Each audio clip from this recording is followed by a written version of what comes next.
Okay, so welcome back to our class on banking and the introduction to banking. We are now closing in on the end of this lecture, and we are now talking about banking regulation and Basel 1 through 3 in particular, which are the most important frameworks on banking supervision and regulation that have been introduced in the European Union, at least, over the last probably 20, 30 years now. So it makes sense to start with Basel 1 and then go on to Basel 2 and Basel 3.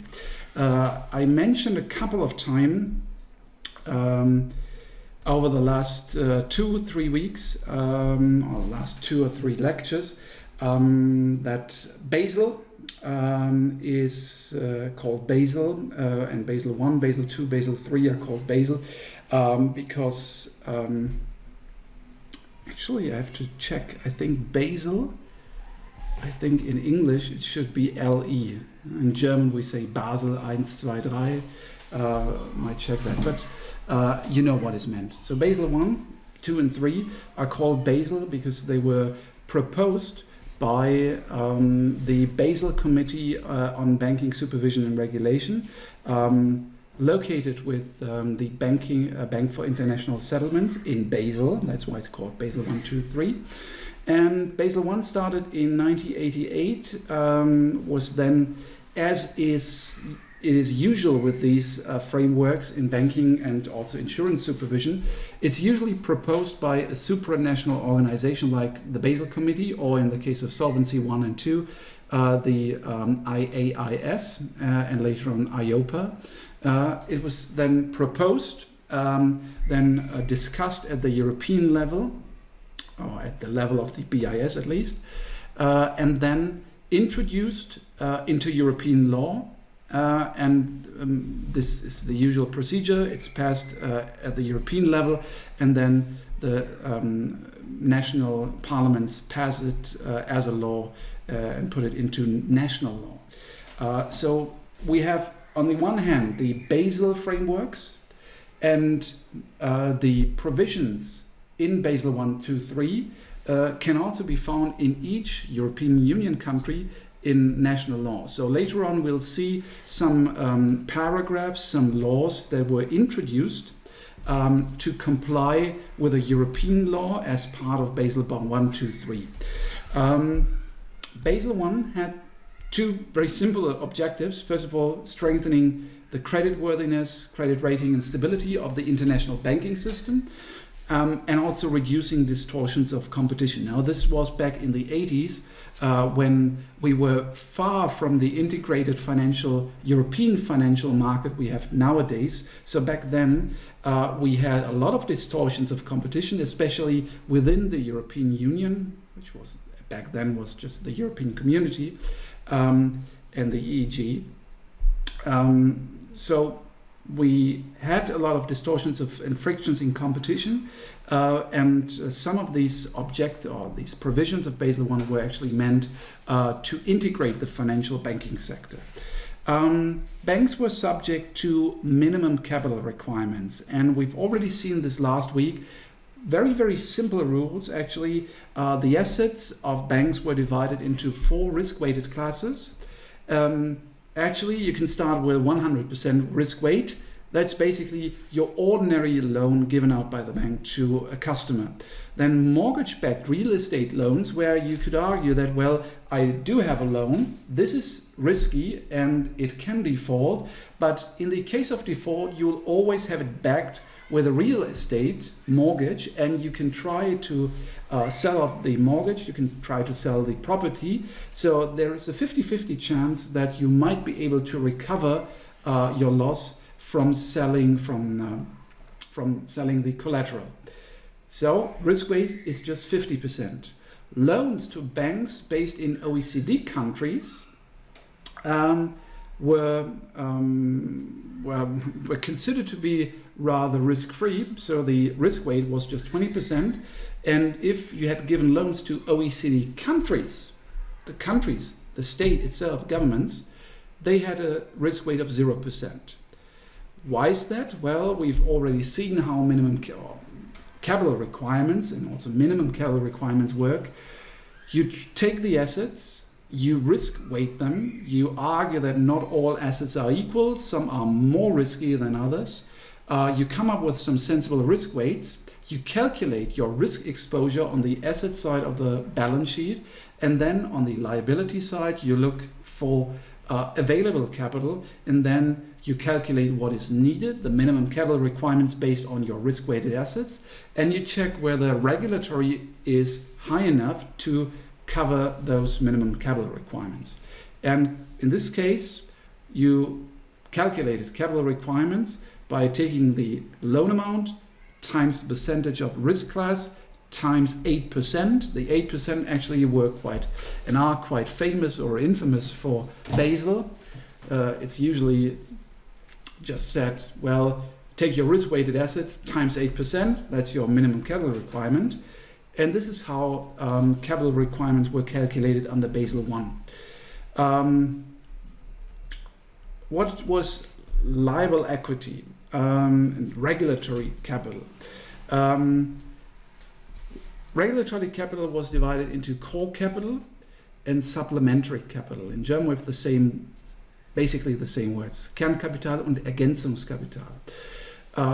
Remember that in banking regulation, we don't just take equity and set it equal to regulatory capital. Usually you have, you have equity,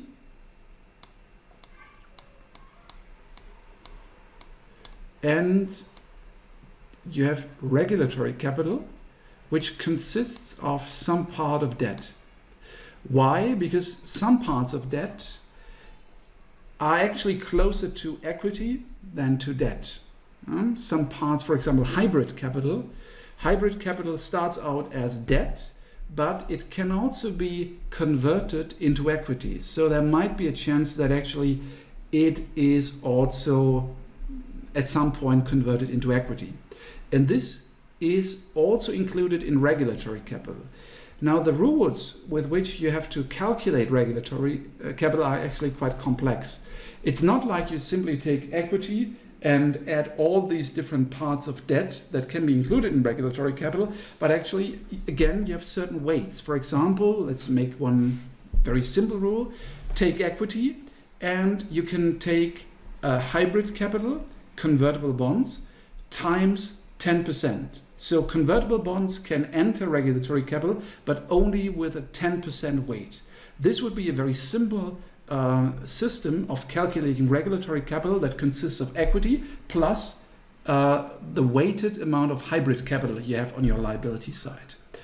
And this is how this worked. You can see supplementary capital may make up a maximum of 50% of regulatory capital. And the different quality of equity components is also taken into account. Again, equity, debt, and you have certain weights with which you have to weight those components of your liability side. You get core capital, we call this tier 1 capital. Supplementary capital is called tier 2 capital. And this can also include long-term subordinated debt, meaning that this is a debt that needs to be paid back to borrowers, to lenders, but it's subordinated. So some other people will get their money first. And because this is subordinated, it is closer to equity than regular debt. Okay. Now, especially in the 80s and 90s, we saw a surge in derivatives trading, not just with banks, but also with industrial companies. And if you look at the large scandals in which industrial companies suffered huge losses due to derivatives trading, this usually happened at the end of the 80s and in the 90s. So the Basel Committee also published a recommendation on measuring and backing market risks in 1996 using regulatory capital. In 98, this recommendation was introduced into German law, and it included a specification of quotas, standard procedures for measuring market risk, and they also allowed the use of an own bank internal risk model. And this is when it started, this idea or this approach by regulators and supervisors to give banks an incentive to either use a standard method, a standard model for calculating risk-weighted assets, for calculating regulatory capital, or use an internal method or an internal system. What is the incentive? Well, regulators since Basel I said, okay, you can use the standard model, which is very simple to use and ready to use, but let's make a small bar. This is actually the capital you need under the standard model. It's rather conservative, and you don't need your own model. You don't need to spend money on coming up with your own risk model, but it's very easy to use, but it also will estimate regulatory capital too high, needed regulatory capital too high. On the other hand, you can spend a lot of money and use a more complex internal model, and the required regulatory capital will probably go down because the bank with its own model will be better able to calculate the required risk capital. Problem here is it costs you money, it's more complicated, so you're given an incentive to come up with your own internal ratings-based model. And this is when it started in Basel I, banks were now permitted to look and to come up with their own internal, later on, internal ratings-based model, but they still had to have it certified and permitted by regulators and supervisors. So this is how it works. Usually you have your models, and these models need to be, in the case of insurance companies, EIOPA and BaFin. In the case of banks, Deutsche Bundesbank, these internal models need to be permitted by supervisors. We've already seen market price risk. I don't need to go into this. And then in Basel I, the core and supplementary capital is also extended by Tier 3 capital. Now, Tier 3 capital consists of net profits from fictitious offsetting of trading book, short-term subordinated liabilities, and they may only be used to back market price risks. And if you now take liable equity or regulatory capital and Tier 3 capital, these form so-called own funds. Okay.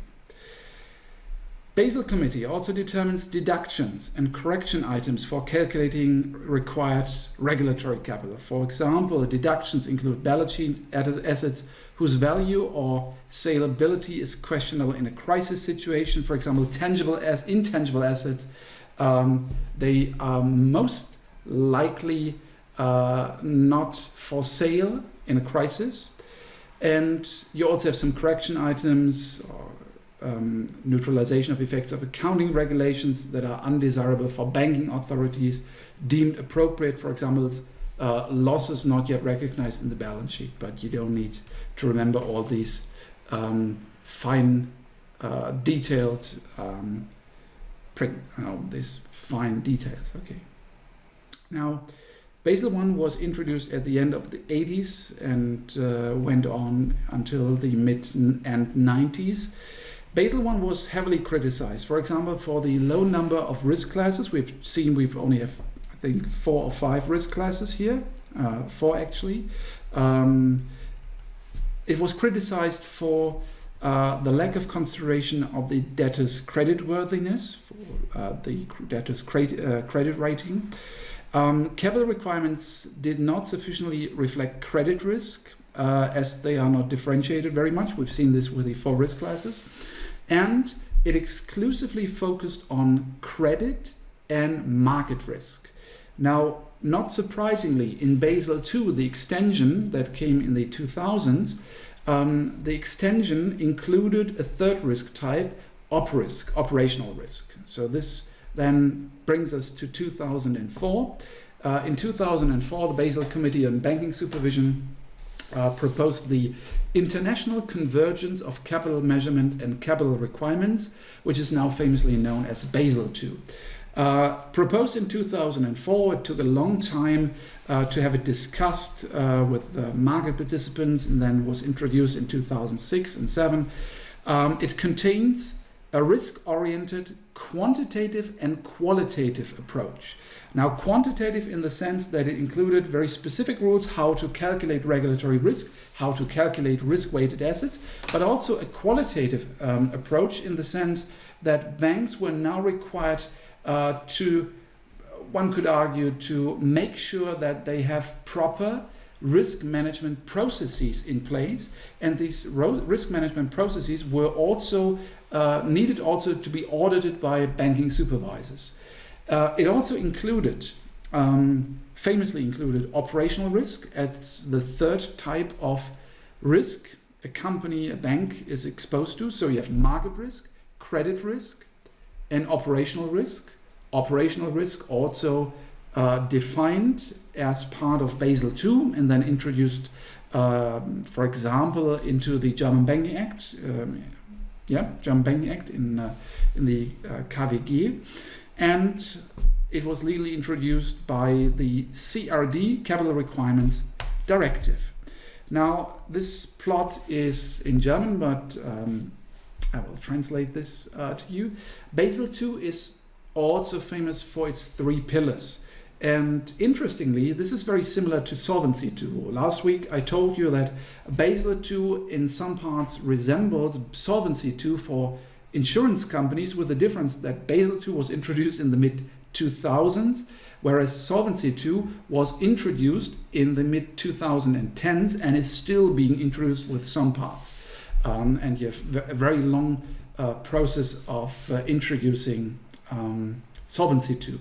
Now, it's famous for 3 pillars. The first one is the quantitative one. It's the minimum requirements on regulatory capital, similar to Basel I, where we have all these rules, how to calculate your risk-weighted assets, how to calculate the available regulatory capital. The second one is the banking supervision process. And the third pillar is extended disclosure rules. And the third pillar is meant by using extended disclosure rules for banks, is meant to force banks to disclose more information and to converge to a more transparent system of competition. Why? Because if you see that some other banks are doing more in risk management, they are forced to disclose more information on their risk management, but then every market participant can see that some bank A is doing more in risk management. This pillar 3 is meant to create something we call market discipline. Market discipline means that, for example, bank B sees, oh, bank A is doing more when it comes to risk management, and now bank B decides, okay, we have to do more ourselves. And the market disciplines certain market participants to do a better job, to do a better risk management, and so on. So pillar 1 concerns minimum capital requirements for market, credit, and operational risk.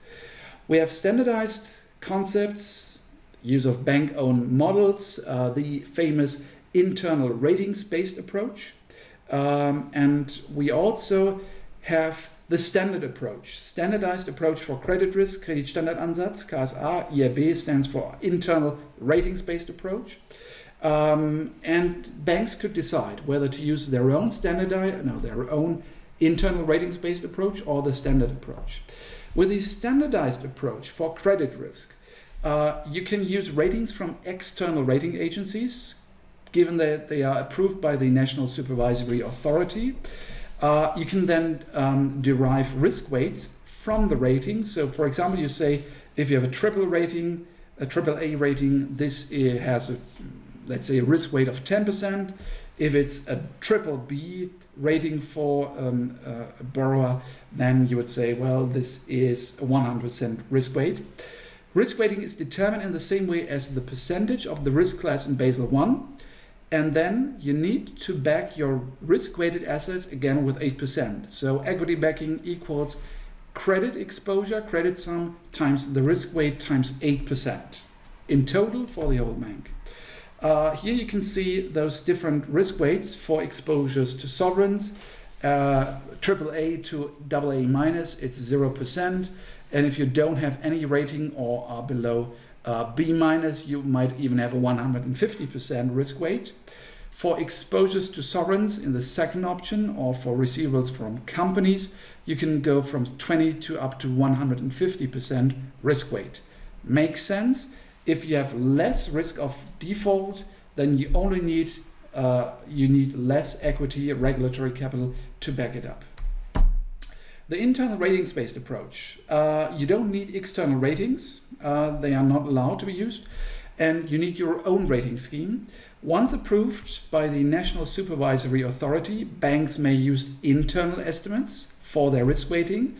And this is also famous in Basel II. A very famous equation. Where do I have? Yes. You calculate your expected loss by taking the probability of default times the loss given default times the exposure at default. What does it mean? You calculate your expected loss by, I have a probability of, let's say, 4% that a loan defaults. The loss given default is maybe 95%, and the exposure at default is, well, let's say, $100,000. This is the expected loss. With 4% probability, I will lose 95% of my $100,000 loan. The loss given default is also sometimes written as 1 minus the recovery rate.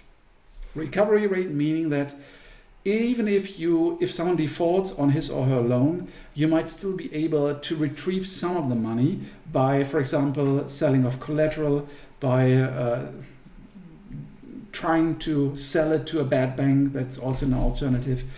This is the loss given default, 1 minus the recovery rate. This gives you the expected loss. And with the expected loss, you usually try to price this in your interest rate. And then you also need to calculate the unexpected loss. And then, as you will learn, for example, in financial risk management or quantitative risk management, you can use a risk measure like the value at risk. Now, as you can see, the loss given default is usually not too difficult to estimate. In the worst case scenario, you will simply say, okay, I can lose 100%.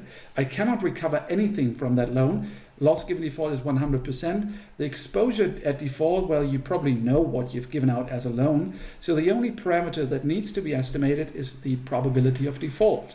This is something you need to estimate, you need to forecast, and this is part of your internal ratings-based approach. And then you can come up with your own risk model for credit risk. Okay.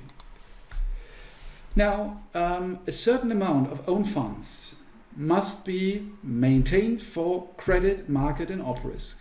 For operational risk, you can use the basic indicator approach, Basisindikatoransatz, standard approach, or an advanced measurement approach, which again is an internal bank-owned model. The standard approach is usually the most common one. You take the gross income from 8 business areas, and they must be deposited with individual percentages between 12% and 18%. Market risks are measured in the same way as in Basel I. And then you take the so-called eligible own funds divided by the risk-weighted assets plus 12.5 times the attributable amounts for market price risk and operational risk. And this has to be higher than, again 8%. So this is the formula in Basel II, how to calculate your required regulatory capital or your own funds. This is pillar 1. In pillar 2, you have these qualitative requirements. We have a supervisory review process that forces, obliges credit institutions, there's a typo here, to ensure that sufficient internal capital is available at all time to cover all the risks. So what it basically means is, it's one question that you need to calculate it, but you also need a process in place, and the supervisory review process will always check whether you are, whether your capital is enough, is sufficient. You need a process in place to make sure that at all times you have fulfilled the minimum capital requirements. The supervisory review evaluation process means that the supervisory authority examines and evaluates the quality of risk management and internal bank models. Supervisors, starting with Basel II, will come into your bank and they will look at the adequacy of your models. They will not tell you that you're losing too much money, or you could save money, you could even make a higher profit, but supervisors will tell you, okay, you are using a model that is acceptable, and they will check the quality of your modeling. This was new with Basel II.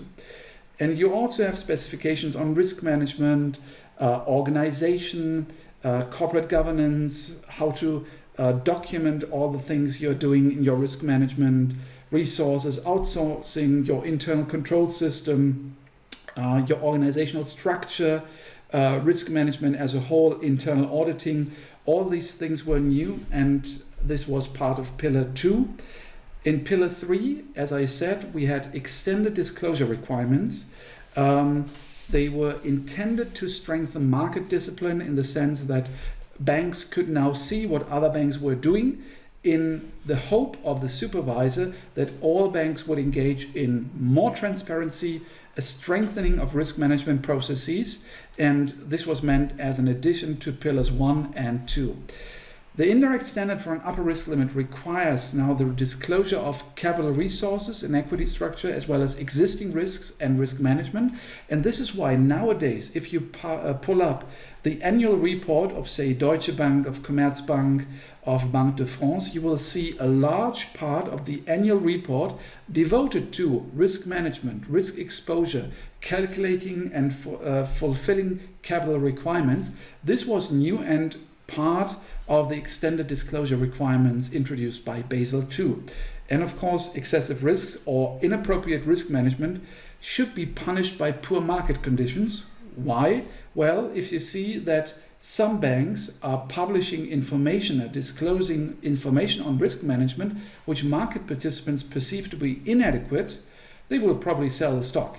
And if they sell the stock market, the stock price goes down, and then management would probably, managers should not be happy with that, and shareholders will likely force managers to do something about this. So if stock prices go down, the maybe stylized and idealistic idea is that market participants should force banks to refrain from excessive risk taking. Okay. Now Basel II came before the financial crisis, and as a reaction to the financial crisis in 2010, the G20 passed Basel III. They didn't call it at first Basel III, but because this was the main change in supervision and regulatory framework done at this supranational level, this became Basel III. Objective, of course, with the financial crisis actually still going on, regulators tried to increase the quality and quantity of bank capital, of regulatory capital, to stabilize the financial system. So what happened in the framework of Basel III was we had new macroprudential instruments that were included for the very first time in banking supervision, and now also contain systemic risk and additional capital buffers for systemic risk. And this was the goal, the aim of Basel III, mainly to soften out some of the shortcomings of Basel II, but also to put a stronger focus on systemic risk and macroprudential regulation, and of course transparency and consistency on a side effect. Now, capital quality and quantity were meant to be increased. The new specification was that 75% of regulatory capital must consist of Tier 1 capital. Tier 1 capital is then further divided into Common Equity Tier 1 and Additional Tier 1. And the Common Equity Tier 1 must account for at least 4.5% of risk-weighted assets. So as you can see, the minimum 8% total capital ratio was kept, but we then had additional requirements on parts of Tier 1 capital. So 75% for Common Equity Tier 1, and then the remaining 25% or less should come from Tier 2. Common Equity Tier 1 is share capital, capital reserves that classify as common equity, which is a subordinate role in the liquidation of the bank. And additional Tier 1 capital is various preferred shares that are not classified as common equity, and many criteria in line with Common Equity Tier 1, for example, missing due data, free configuration of dividends, etc. Tier 2 capital mainly subordinates to creditors, account holders, and it's unsecured. If you're more interested in this, take some business studies and in industry practice studies on the effects of Basel III capital requirements. What was new also was a capital conservation buffer. This capital conservation buffer should provide even more protection in times of crisis. And the share of Common Equity Tier 1 in risk-weighted assets was increased to 7%. And in a time of crisis, this limit may be undercut, but must then be restored. So there was a provision, and is a provision, that you might go below 7%, but then you must increase capital. In addition, there are specifications on which share of revenues must be used to replenish the buffer. And we also have an anti-cyclical buffer. Why anti-cyclical buffer? Anti-cyclical regulation is meant to strengthen the financial crisis. Why? What is cyclical regulation? The problem is usually that we do have cycles. We have crises and boom phases. So the problem is that if you have a financial crisis right here, well, banks will lose money and their capital will suffer. This could be the time when regulators start to increase capital requirements as a reaction to the crisis. And this is usually the cyclical reaction of bank regulators. If bank profits are low, if bank capital is low, regulators start to increase capital requirements. Problem then is that as a bank, you don't have capital, your profits are low, and you're forced to increase your capital. The reaction will usually be that banks will engage in a credit crunch. They will no longer give out new loans because they're saving on capital, so they're simply reducing the risk-weighted assets on their asset side of the balance sheet, and cyclical capital regulation will actually maybe even cause the next financial crisis. So the idea is that if things are going well, banks should be forced anti-cyclically to increase capital, so that if the banking market, the financial market, will go down again in the next cycle, you have enough capital to at least stay solvent. So anti-cyclical buffer is supposed to slow down phases of strong credit growth in order to avoid bubbles and to make banks stronger in the case of a financial crisis. And in case of strong credit growth, anti-cyclical buffer consists of 0 to 2.5% of Tier 1 capital. So we now have Common Equity Tier 1, Common Equity Tier 1 conservation buffer, the counter-cyclical buffer, additional Tier 1, and you now have 85% in Tier 1 capital in Basel III. We also have leverage ratio. It's meant to determine capital requirements solely, not solely on the basis of risk-weighted assets, but to actually counter the problem that this is to some extent flawed. So in addition to capital ratio, we also had a new leverage ratio that was introduced to assess the risk that solely arises from debt. You see, we have two different approaches. The risk-weighted asset approach looks at your investments as a bank. What kind of loans do you have? Problem on the liability side could be that even if you have very good assets, if you have too much debt, you still might pose a threat to the financial system. So the Tier 1 capital is set into relation to total exposure, and we identify and calculate total exposure on the asset side of the balance sheet, and this is done solely on the risk-weighted assets. So the goal with the leverage ratio, in contrast, is to look for a certain leverage ratio based on the debt on your liability side. Now, Basel III also attempts to determine capital requirements in worst-case scenarios. So what you need to do is you also need a stress test of your default risk. Credit valuation adjustment. You need to keep capital to secure against declining counterparty risk. Counterparty risk being the risk that, for example, in derivatives trading, you have a counterparty that has entered a derivatives contract with you. If the counterparty defaults, the contract is worthless. So this is one way to counter counterparty risk. Wrong way risk. Burden of a counterparty increases with decreasing creditworthiness of the counterparty. Same thing. Asset value correlation of large institutions. Central counterparties. If you engage in OTC markets, again with derivatives, if these OTC markets are not regulated, none whatsoever, you have higher counterparty risk. In some of these OTC markets, at least you have a central counterparty. So we have low capital requirements for qualified central counterparties exposure, meaning that your risk of counterparty risk in this OTC trading and OTC markets is lower than in an ordinary OTC market. Banks are not able to assess their own risk in the course of risk assessment by external institutions, and Basel III supports the bank's own independent risk assessment. Actually, this is also one part that is also included in Solvency II. For banks, it's already in Basel III. Collateral providers must have at least an external rating of A- or better.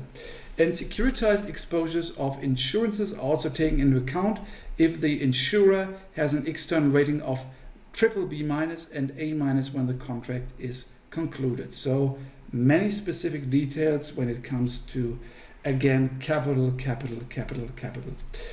A bank should be able to counter a 1-month stress situation. We are now talking about liquidity risk. And with liquidity risk, we have the famous liquidity coverage ratio, the LCR. And the LCR is defined as the stock of high quality liquid assets divided by total net cash outflows over the next 30 days, over the next month, more or less. And this should be higher than 100%. If not, you're in trouble. Okay, so these are some of the most important details of Basel III. There is a lot to talk about, especially Basel III. Some parts of Basel III are even now sometimes considered to form a new additional framework, sometimes called Basel IV, but this is to the most part still Basel III. Okay, so I think what I will try to cover probably next week, because again, we are way too far in the lecture already, and there's going to be a lot of things for you to learn for the exam. I will stop today at this point and continue with the Diamond-Dybvig model next week, because this is something completely different. The Diamond-Dybvig model is purely theoretical. As you can see, we'll again look at the Diamond model we've already seen at the start of the lecture, and we want to explain something like this. This is the bank run at Northern Rock, a bank in the United Kingdom, which experienced a bank run, I think, in 2007. People started to go to Northern Rock. They wanted to retrieve their money from their bank accounts, and this is a huge problem with banks and in banking as in general. And we are trying to explain this in the Diamond-Dybvig model, and you can see it's the same diamond, Douglas diamond. This is closely related to the original diamond model, and we are trying to explain why bank runs happen. And because I need more time for this, and I want to do it in one, there's again a typo here, problems, because I need more time for this, and I want you to understand this in detail. I would say we stop here, and if you still have some questions, you can now ask your questions in the chat window or stay here. Otherwise, thank you very much for your attention and see you next week.